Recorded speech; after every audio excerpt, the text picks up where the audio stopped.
What's going on, everybody? It's Josh here with Zero Gravity. There's some great stuff going on with AMC today, and I wanted to bring you a quick video to go over it. I'm going to talk a little bit here about the stock and some of the things that I'm watching and listening to.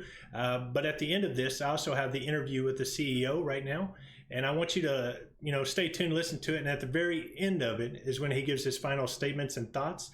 And I'll tell you, it's probably some of the most motivating stuff I've heard today. If you're an AMC shareholder, it's definitely worth taking a listen to.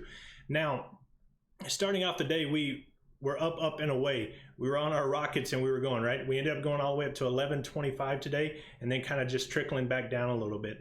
Now, if you watch my videos from Sunday, I put AMC on the watch list, definitely if we cross back over the $10 range. And the reason I put the $10 range is because looking at all the call options sold and stuff, that's when we start hitting the short squeeze, gamma squeeze possibilities. So I think the $10 mark is a very important level to hold it above there. And we went above today, and it looks like we're holding pretty strong right here about the 10.50. And it almost looks like we have here a nice little bull flag getting started for us. Another motivating tidbit for us. But it looks like there's been a pretty strong foundation right here around the 1040 range. So I think 1040, we're going to try to hold there. Throughout this week, I think it's going to be a little bit of continuation, maybe a lot of consolidation up until we get closer to Thursday, Friday range when people start trying to close out those positions, stuff like that. So the goal for this week is just going to be to try to hold it above 10. If we can climb, more power to us. But I want to at least hold above 10. If we can hold above 10, I think we're in a phenomenal spot. And looking back over here, we broke through all these previous resistance levels.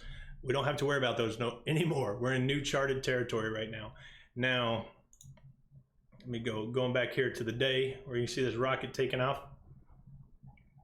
The volume has definitely picked up as well. I'll go ahead and escape out of that guy here. The volume has definitely picked up. I think today we were, 95,000 comparatively to last Thursday. We were at 76, 29, 38, 37. And now I don't know how familiar all you guys are with the stock market and trading and stuff like that, but one of the signs and indicators of a bullish run is increased volume. And that's definitely what we're seeing right here today. Last week was a little bit laggy, but it looks like the volume has started to pick back up again today. So definitely watch for it tomorrow to see if the volume continues to increase, because that's going to be more signs that we're moving towards a higher position here. Now, before I get to the video that I promised you guys, it is a bootleg. So that means it's a video of somebody videoing a TV. It's not the most exciting or best stuff out there, but Fox hasn't released it yet, so I'm not able to grab it fresh from Fox yet. If you haven't liked and subscribed already, please do so. I appreciate it very much. It helps me out, and it also allows me to bring more new content to you next time I launch something. Appreciate it very much, and here's the video, you guys. Adam, okay, take your victory lap, but I need to know, are those numbers, do you have any updated numbers on Godzilla versus Kong? Is there anything more that you can give us on that? Well, I sure can, Liz, and first of all, hello, of course. As you know, Godzilla versus Kong is a movie about apes, and AMC has been a meme stock since January, and the Reddit crowd has tracked this pretty closely.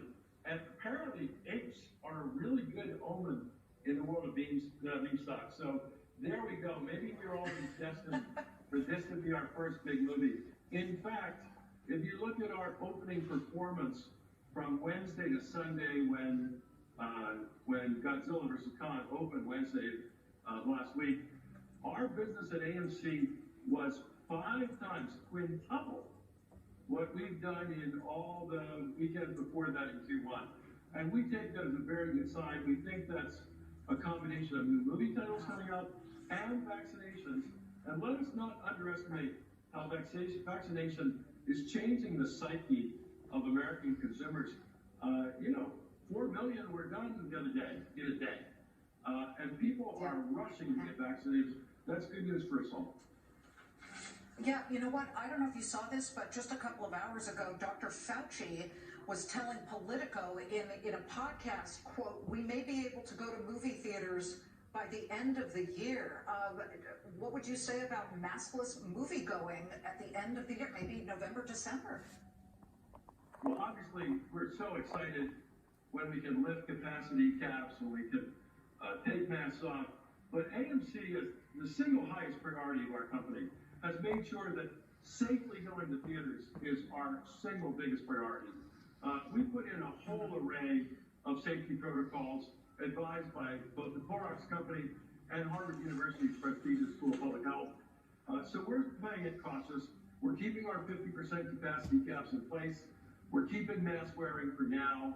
And we're going to run our theaters this summer with the tightest safety standards we can. But think about this. More than 10 million people have come to AMC theaters in the last many months. We've not heard of even one documented case of COVID-19 being transmitted in our theaters. That's very good news, and our safety protocols are working, and we're going to continue them throughout the summer. I want to get to Disney. Disney, of course, wants to simultaneous release The Black Widow, streaming on Disney Plus and in theaters. You have to tell me where you stand on that, because the success of Godzilla vs. Kong shows that just because it was released on streaming didn't hurt box office, although I guess that's sort of a counterfactual we would never know, because it was released on streaming. I watched it on streaming. It's a mistake. I should have gone to IMAX because, you know, I want to see the gigantic lizard. Don't ignore Godzilla, Adam. That annoyed me. I'm a Godzilla fan versus, you know, Kong. But tell me what the status is with the Black Widow and you at AMC. Well, going back to Reddit, I'm more a fan of apes than I am of lizards, for what it's worth. But look, everybody has been feeling their way as to how to get through this pandemic. And, you know, studios and theaters have been talking about COVID rules apply. People are experimenting. But I'm not at all worried about where we are with Disney. We've been partners with Disney for decades and decades. We're going to be partners with Disney for decades and decades to come. And if you look at what's happened with other studios who've experimented so far, Universal was a big advocate for this simultaneous release on the same day at home that movies hit theaters. They abandoned that concept. Warner, with a big fanfare, announced in December they were going to do it for all their movies in 2021. They found out it was not as good. They've already abandoned that concept. They've already morphed that all their movies in 2022 will hit theaters for a month and a half, at least, before they hit the home. I'm sure, I can't say I'm sure, we're in discussions, but I have every expectation that we'll find a happy middle ground with Disney that's good for Disney shareholders and good for AMC shareholders too. Well, what's happening today is good for AMC shareholders. Your stock is up 14.6% as we speak. Adam, thank you very much. But no, I'm full on Godzilla. You can be Kong. I'm not going to spoil it for people, but the lizard is my side. Because, yeah, Liz, hello. Adam, great to see you. Adam Aron of AMC. Yeah, sure. Can I say one quick thing before we go? When I look back over this pandemic, the thing that I'm most proud of is that AMC survived. There were a lot of people who wrote our company off. We raised almost $4 billion in debt, equity, and concessions from lenders and theater landlords. And we've asked our shareholders to approve up to another 500 million shares. I'm not going to use any amount like that anytime soon. But we're going to make sure, AMC was a very successful company for 100 years. We're going to make sure that AMC Theaters is around and is a very successful company for the next 100 years too.